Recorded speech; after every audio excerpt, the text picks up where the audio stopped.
hikmah-hikmah kenapa Nabi Muhammad SAW itu sejak kecil sudah tidak diizinkan ya hidup lama dengan orang tuanya.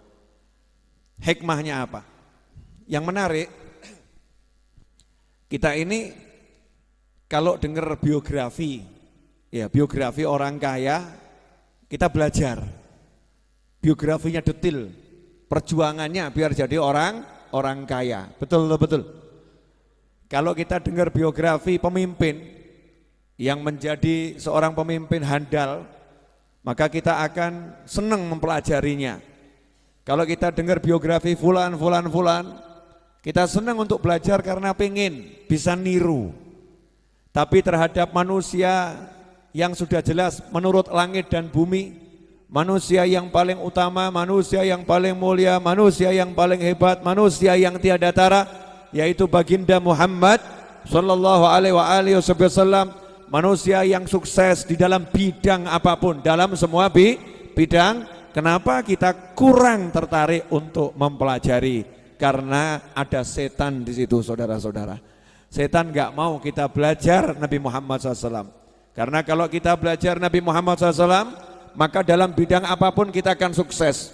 Bisnis sukses, mimpin sukses, suami sukses, orang tua sukses, sebagai saudara sukses, sebagai anak sukses, sebagai anggota masyarakat sukses. Tidak mungkin tidak sukses kalau suri teladan kita adalah baginda Muhammad sallallahu alaihi wasallam.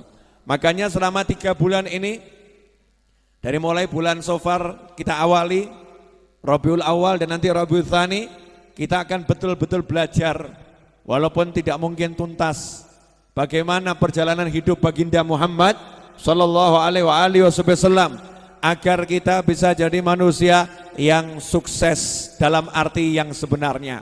Sukses dalam arti yang sebenarnya bukan sukses punya harta, bukan sukses punya pangkat, bukan sukses punya pengikut, tapi sukses dalam arti sebenarnya adalah sukses dunia sekaligus dalam detik itu sukses akhirat.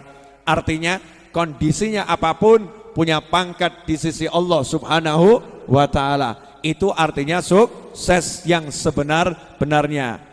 Orang yang muflih, orang yang betul-betul mencapai derajat kesuksesan di sisi Allah Subhanahu wa ta'ala. Sebelum saya mulai, silakan kopinya diminum dulu, nyantai. Habis nasib. Ya, kopinya diminum dulu. Kemudian yang mau minum air, makan roti, makan dulu, minum dulu. Ikhwani rahimakumullah. Sejak kecil kita bicara urusan zahir ya, kita enggak bicara urusan kenabian kerasulan. Kalau bicara itu selesai. Kalau bicara itu sudah, Nabi Muhammad SAW itu sebelum diangkat jadi rasul udah jadi nabi. Enggak nunggu umur 40 tahun. Umur 40 tahun betul dilantik jadi rasul. Makanya prosesi lahirnya Nabi Muhammad SAW itu penuh dengan sukacita. Diriwayatkan Sayyidatuna Maryam alaihissalam dan juga istrinya Fir'aun, ya itu dua-dua datang, ruhnya datang. Ikut apa? Ikut menemani ibunya Nabi Muhammad sallallahu alaihi wasallam ketika lahirnya Nabi Muhammad sallallahu alaihi wasallam. Nah, Nabi sebagaimana disebutkan dalam hadis, anan nabi wa adamun jadilun fi tinatih. Aku sudah jadi nabi, Adam masih berupa adonan tanah. Artinya belum ada yang namanya manusia.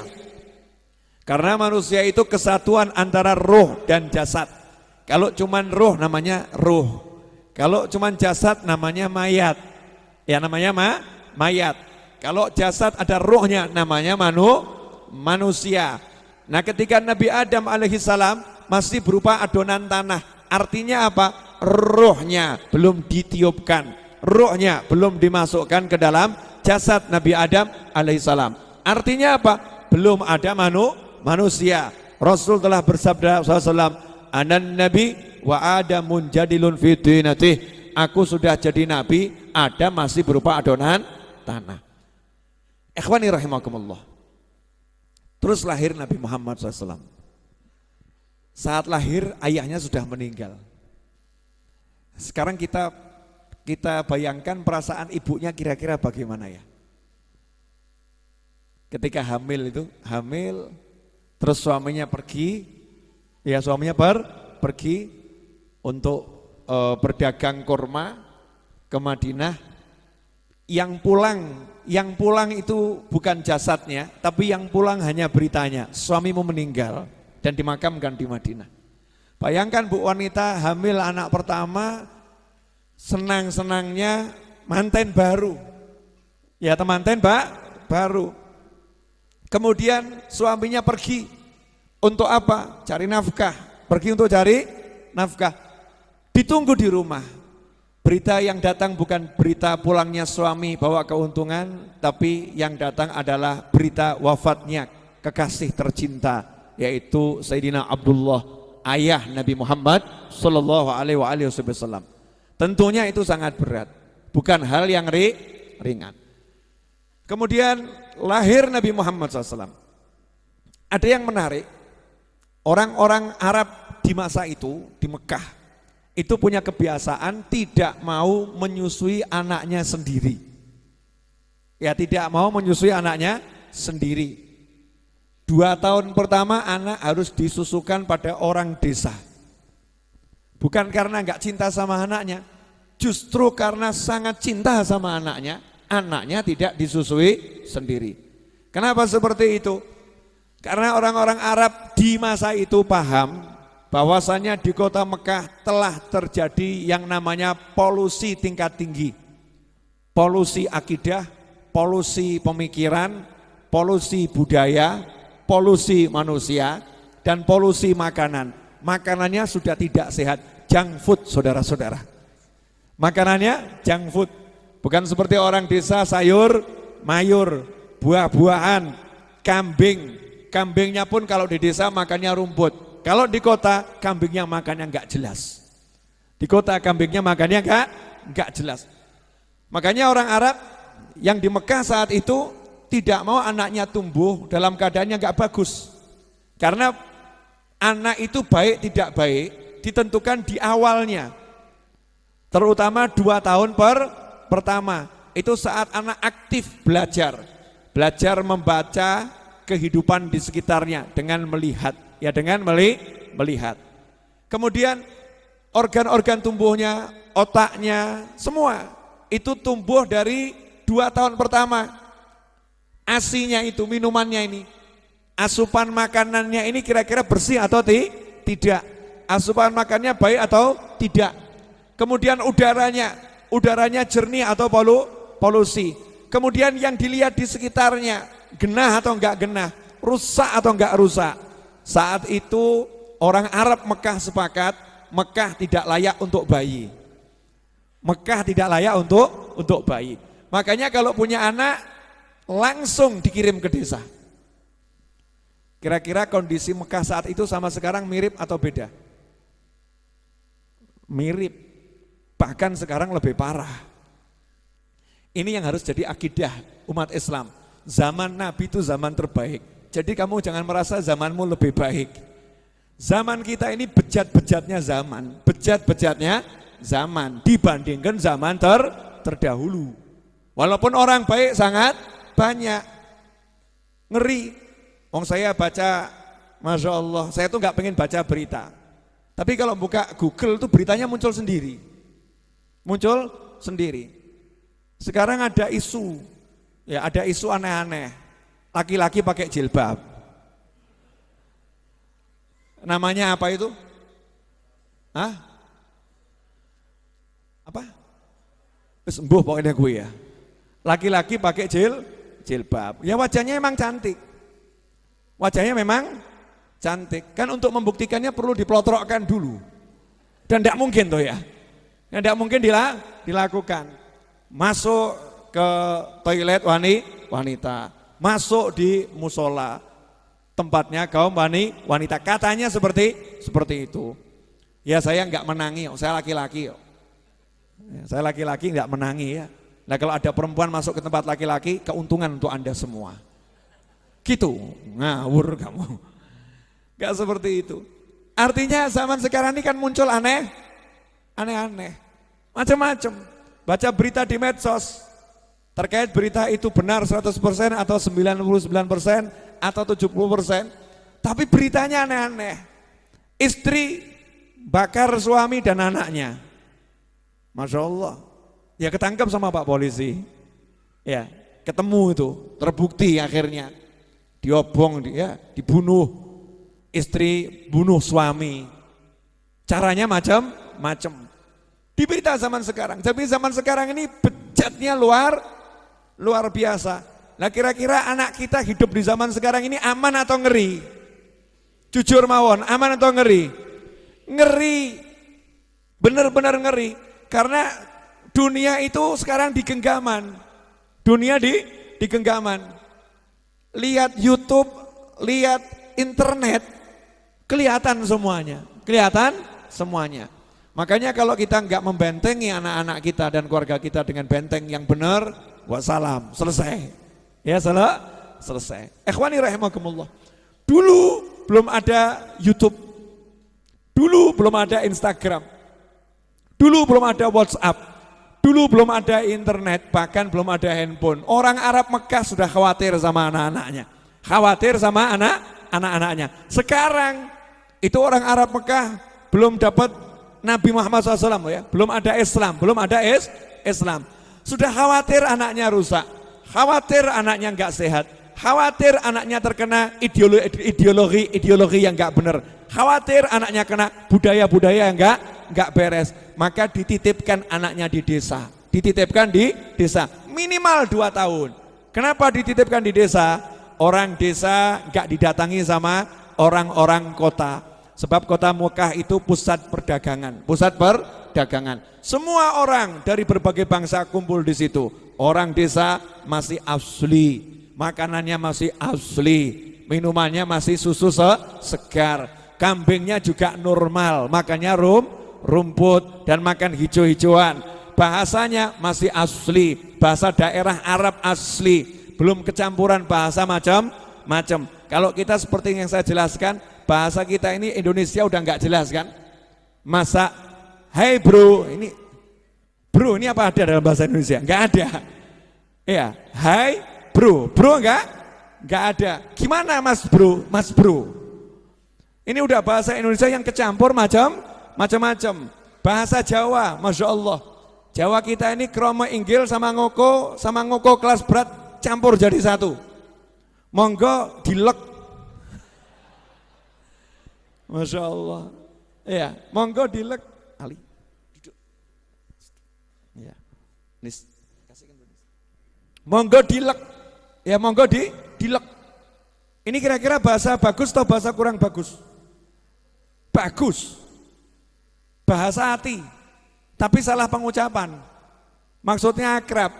Tapi jadinya kasar. Menurut kaidah bahasa Jawa, remuk, rusak. Remuk atau rusak. Orang dulu hidup zaman sekarang mumet. Iki ngomong apa iki? Ya, ini ngomong apa? Baru lihat suami istri aja bingung orang dulu kok. Zaman dulu nggak ada istri ngomong ke suami bahasa kasar, nggak ada.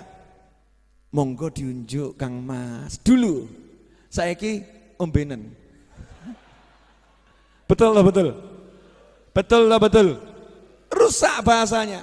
Nah, kita harus cari desa yang masih rodok asli. Ya rodok angel ya. Agak asli. Kalau orang Jawa pengen bahasa Jawanya tetap Jawa tenan, anaknya dititipkan ke sana. Tapi apa kita mau? Gak rela. Nah, orang Arab nih saking sayang sama anaknya dititipkan ke desa. Biar apa? Budayanya enggak rusak, ideologinya enggak rusak, bahasanya enggak rusak, tubuhnya juga tidak rusak. Dan itu membuktikan bahwasannya Nabi kita Muhammad SAW tumbuh dengan tubuh yang baik, tumbuh di lingkungan yang bersih, tumbuh dengan bahasa yang original, bahasa yang asli, tumbuh dengan tingkat pemikiran yang matang. Kenapa? Karena di desa kehidupannya keras, ya, gembala kambing. Di situ ada pelajaran. Kalau kita memang pengen anak kita jadi orang besar, ya kita harus ngumpulkan anak kita dengan orang-orang asli itu yang masih original biar belajar. Bu, kalau anak ibu dijadikan tukang parkir rela enggak, Bu? Enggak. Betul ya? Kalau anak ibu dititipkan ke tempatnya Pak Yai, ternyata sama Pak Yainya suruh ngosek WC. Enggak diajari baca, tulis, ngaji, tidak. Sama Pak Yai suruh ngosek WC.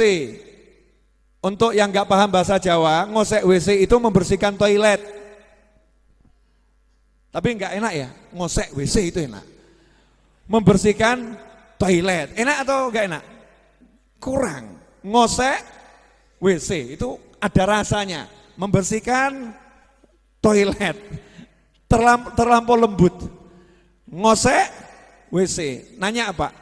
Kira-kira sedikit protes atau lega? Lanjutkan nak, ngosek WC terus. Atau kita ngomong sama Pak Yai, ngomong sama Habibnya, Bib, saya jauh-jauh titipkan anak saya ke sini biar belajar, bukan untuk ngosek WC. Di rumah saja tidak saya izinkan ngosek WC. Kenapa sampai di sini suruh ngosek WC? Gak rela. Tapi Nabi Muhammad SAW oleh Halimatus Sa'diyah radhiyallahu taala anha dikasih kerjaan dari kecil. Apa kerjaannya? Jaga kambing. Angon wedus. Ya, angon wedus. Bahasa Indonesianya angon wedus itu apa? Gembala kambing, mengembalakan kambing.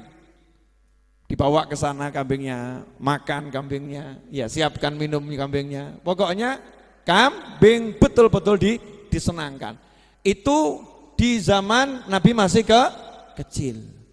Kira-kira pelajaran seperti ini penting atau enggak penting nih?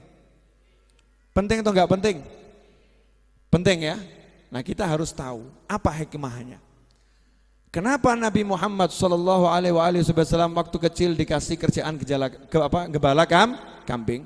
Ternyata dari kecil Nabi kita sudah belajar mandiri, diajari ilmu dagang, ilmu bisnis paling simpel yang bisa dilakukan oleh semua orang. Dilatih, minimal kamu kalau angon wedus dapat duit gitu loh ya. Minimal itu, angon wedus dapat duit, gembala kambing dapat duit. Minimal kamu sebagai orang Arab tuh hidupnya ternak kambing. Kalau kamu bisa gembala kambing, kamu bisa hidup. Dikasih bekal itu. Ini Nabi loh, ini Rasul. Allah Ta'ala didiknya biar punya bekal ilmu duniawi, ya ilmu duniawi untuk bekal hidupnya. Makanya jangan kita sebagai muslim mengatakan yang penting ngaji, yang penting ngaji, yang penting ngaji, yang penting ngaji, yang penting cari ilmu, yang penting cari ilmu, yang penting cari ilmu, seakan-akan cari nafkah itu enggak penting. Salah. Dari kecil Nabi Muhammad SAW sudah dididik gimana caranya untuk bertahan hidup, hidup. Kamu harus bisa gembala kambing. Nah, dalam pekerjaan gembala kambing itu ada hikmah yang luar biasa. Apa hikmahnya? Ngurusi kambing itu enggak gampang. Ngurusi kambing itu enggak gampang, butuh kesabaran. Kalau bahasa modernnya apa itu ya? Ngajari jadi pemimpin tuh trainingnya namanya apa itu? Apa? Leader? Aku disalah aku. Leadership. Ya, leadership sekarang itu kan paling ikut seminar 1 hari atau sekian jam ya. Kanjeng Nabi Muhammad SAW bukan ikut seminar praktek leadership. Lah yang diurus bukan manusia, wedus, kambing. Gak bisa diajak ngomong. Bisa ngomong sama kambing? Mbak. Nggak iso. Nggak bisa, nggak paham. Kambing yang nggak paham, kitanya nggak paham.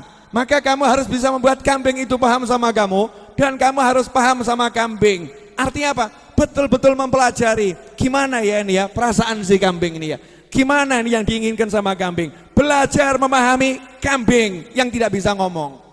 Nah, itu pemimpin.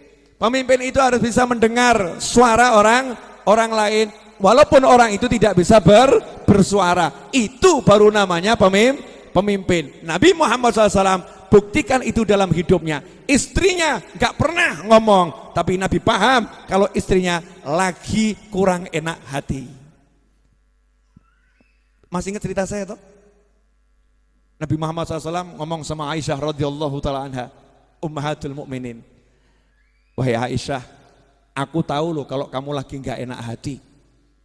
Aku ngerti kalau kamu lagi nggak enak hati. Aisyah pun nanya, dari mana engkau tahu ya Rasulullah kalau aku lagi nggak enak hati? Karena Aisyah hatinya selalu enak.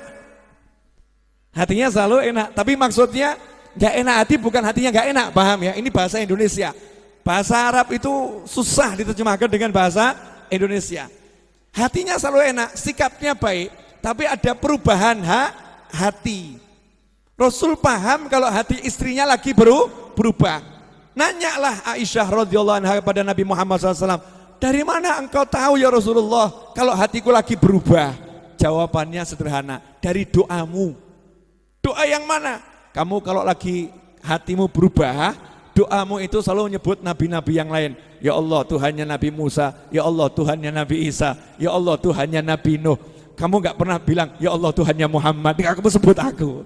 Saya gak kamu sebut, Masya Allah. Nabi Muhammad SAW sampai yang samar, ya samar atau gak samar ini? Samar, gak kelihatan, gak jelas, dan doanya khusyuk loh ya. Gak disindir-sindirkan, gak begini, gak model seperti kalau kita nyindir misal nama apa namanya seperti di sampingnya ada orang kaya, sampingnya orang kaya, kita lagi butuh dana, doanya Allahumma mudah-mudahan ada orang kaya yang sadar, ya Allah. Nah, itu cetok itu doa modus minta sumbangan. Nah, itu doa modus minta sumbangan. Ini enggak, betul-betul khusyuk. Allahumma Rabban Nuh, ya Allah Tuhannya Nuh, ya Allah Tuhannya Musa, ya Allah Tuhannya Isa, khusyuk. Gak ada niatan nyindir, gak ada. Tapi Nabi Muhammad SAW paham, ini istrinya lagi ngasih pesan tersembunyi. Iya, hatiku lagi kurang enak, gak seperti biasanya. Nabi paham. Nah begitu Sayyidatuna Aisyah ngerti kalau suaminya paham, langsung ganti strategi. Ganti strategi. Ini pelajaran buat kaum pria. Iya. Wanita itu semakin cerdas, semakin pinter. Ini betul loh ya. Wanita itu semakin cerdas, semakin pinter. Betul atau salah? Betul. Semakin pinter, semakin cerdas. Maka Sayyidatuna Aisyah enggak diem. Engkau menjauhi namaku, enggak mau sebut-sebut namaku, yang kamu panggil nama nabi-nabi yang lain. Pelajaran Pak, kamu kalau jadi suami ya kadang-kadang walaupun enggak cemburu, edok-edok cemburu gitu loh. Paham enggak? Udah di bojo kok gak tau cemburu. Mas, iya. Dia ganteng mas ya. Oh emang biasa aja. Pokoknya cemburu didik. Mas dia ganteng. Ngapa nyebut-nyebut ganteng gue? Walaupun di hatimu ya gak ngaruh gitu. Paham enggak mas? Karena istri itu pengen suaminya cemburu. Istri itu pengen suaminya cemburu, tapi jangan kebablasan. Kebablasan perang tenan. Kalau kebablasan perang bener itu kan ya.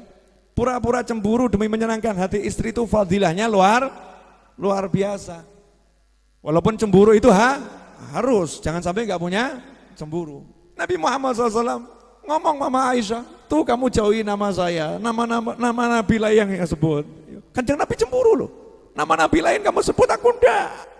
Aisyah jawab, cuman namanya yang nggak saya sebut. Kalau orangnya mah saya mau, saya cari terus orangnya. Namanya nggak disebutkan nggak apa-apa, yang penting kan orangnya. Itulah pandainya wanita saudara-saudara. Masya Allah, bisa mengelit walaupun terjepit. Betul ibu-ibu? Oh, betul, ngaku. Yang di atas ngaku. Nah, ini kenapa Nabi SAW bisa paham, peka? Karena dari kecil sudah belajar menggembala kambing, yang kambingnya nggak bisa ngomong, tapi Nabi bisa paham. Nah kita ini enggak kadang, enggak mau belajar, ya enggak mau belajar. Tahu-tahu pengen jadi, saya mau jadi seperti Nabi Muhammad SAW. Sing ditiru mong sholat itu, sholat bagus, sholatnya bagus, tapi enggak iso niru Nabi. Karena nirunya cuman sepenggal. Sepenggal itu cuman ya bagian sepersekian dari sepenggal. Terus mau bilang, aku niru Nabi Muhammad SAW, nanti dulu mas, nanti dulu. Kamu kalau mau niru Nabi, tiru dari mulai lahir, oe, mulai lahir kamu tiru. Tiru semuanya.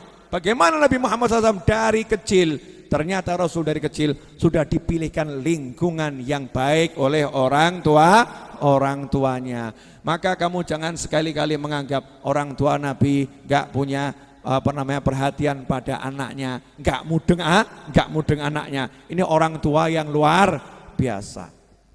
Tuh, menggembala kambing hikmahnya banyak. Subhanallah. Setelah itu ibunya meninggal, yang kemarin udah kita bahas ya. Ibunya meninggal. Kita sekarang ambil dari sisi Nabi Muhammad SAW. Anak kecil lahir gak punya ayah. Ketika dikembalikan sama ibu susunya, gak lama ibunya juga meninggal. Hatinya hancur enggak ini? Hancur. Loh, kalau Nabi punya kakak, punya adik, ada tombolnya ya. Ada kakakku, ada adikku. Nabi Muhammad SAW itu anak tunggal dan ibunya juga anak tunggal. Ibu Nabi enggak punya saudara, Nabi juga enggak punya saudara. Itu hikmahnya kenapa waktu itu cuma dapat anak satu, terus Sayyidatuna Aminah meninggal dunia. Kenapa Nabi enggak punya saudara? Biar cinta ibunya enggak pecah, biar cinta ibunya fokus hanya pada satu anak. Bu, boleh nanya? Ibu kalau punya anak satu sama anak 5 cintanya beda atau sama?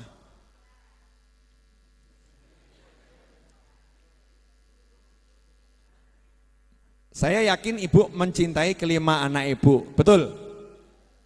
Tapi kalau ibu punya satu anak, cintanya ibu yang punya satu anak sama cintanya ibu yang punya 5 anak, rasa cintanya ke anak besar mana?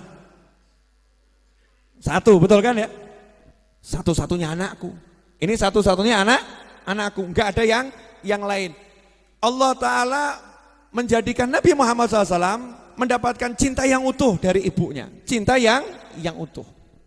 Tapi Allah sekaligus mengajarkan, engkau tidak boleh mencintai selain aku.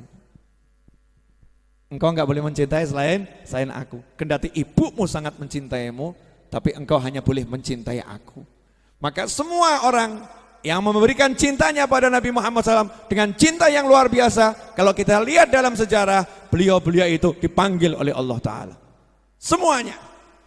Mau dari ayah Nabi, ibu Nabi, istri tercinta Nabi Muhammad SAW, Sayyidah Khadijah radhiyallahu ta'ala anha, paman Nabi Abu Thalib, kakek Nabi Abdul Muthalib, semuanya dipanggil oleh Allah Subhanahu wa Ta'ala. Sehingga Nabi Muhammad SAW hatinya ini hanya boleh diberikan pada Allah Subhanahu wa Ta'ala.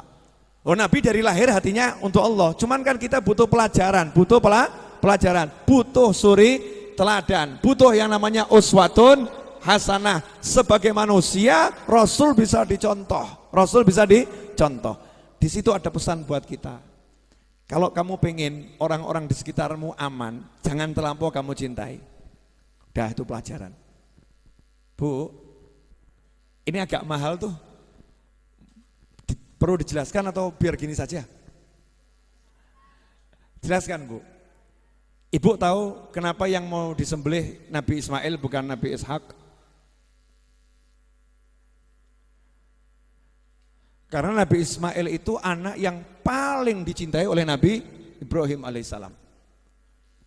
Maka langsung diuji sama Allah Ta'ala, sembelih anakmu.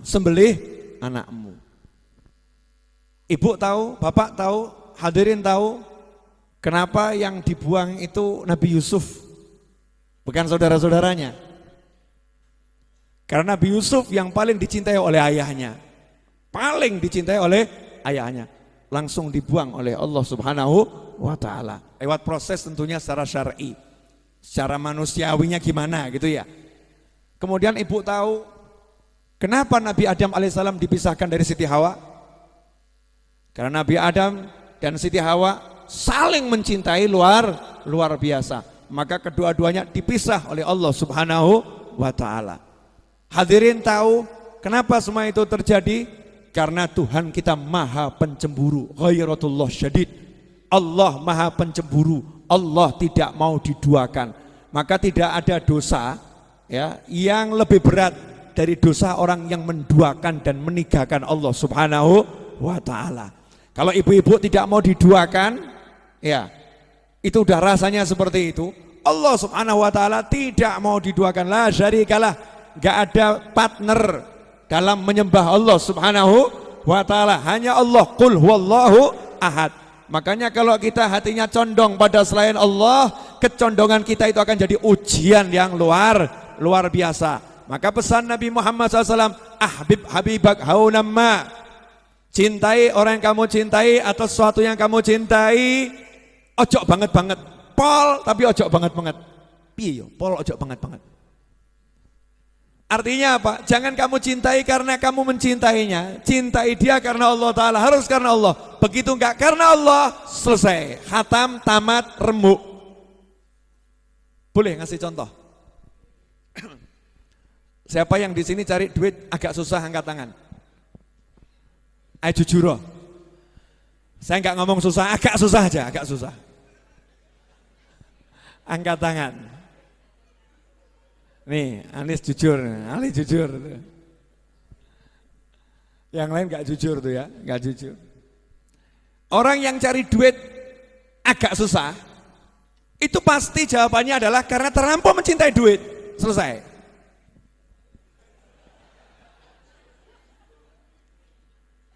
Orang yang cari pangkat susah, jawabannya terlampau mencintai pangkat. Orang yang cari istri susah, karena terlampau mencintai wanita, jadi gak dirapi-rapi. Oh masuk Bung, masuk. Oh ini yang bicara berpengalaman. Jadi yang sambat-sambat sama Habib Novel dan Habib-Habib yang lain dan kiai-kiai yang lain, kenapa Habib bisa cari duit susah? Jawabannya, karena kamu terlampau mencintai duit. Kalau kamu pengen cari duit gampang, jangan cintai duit. Maksudnya jangan cintai gimana? Buang gak masalah, gak cinta. Jadi kalau pengen istrimu gak hilang, siap membuang. Maksudnya coba buang, ngawur kamu. Jangan salah tafsir, artinya itu enteng gitu loh, paham ya? Ya kalau kamu takut kehilangan, akan hilang.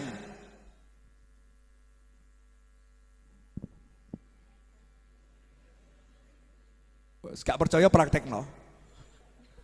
Takut kehilangan akan hilang apapun itu. Karena Allah maha pencemburu. Kamu hanya boleh takut kehilangan Allah, gak boleh takut kehilangan yang lain. Yang lain monggo hilang, tapi ojo gitu loh. Paham ya? Itu sikap hati, hati. Apapun yang kita masukkan ke dalam hati terlampau, sama Allah pasti akan dicabut. Apapun itu. Jadi kalau sekarang kita hidup kok susah, jawabannya itu pasti yang membuat kita susah itu ada di hati. Kalau nggak ada di hati, enteng-enteng, apapun itu. Makanya prinsip saya dalam mengelola Majlis Ar-Raudhah simple, teklekan hati minggato. Kenapa? Teman saya pergi semua nggak jadi masalah. Yang penting Tuhanku nggak pergi meninggalkan aku. Tapi ojo lungo.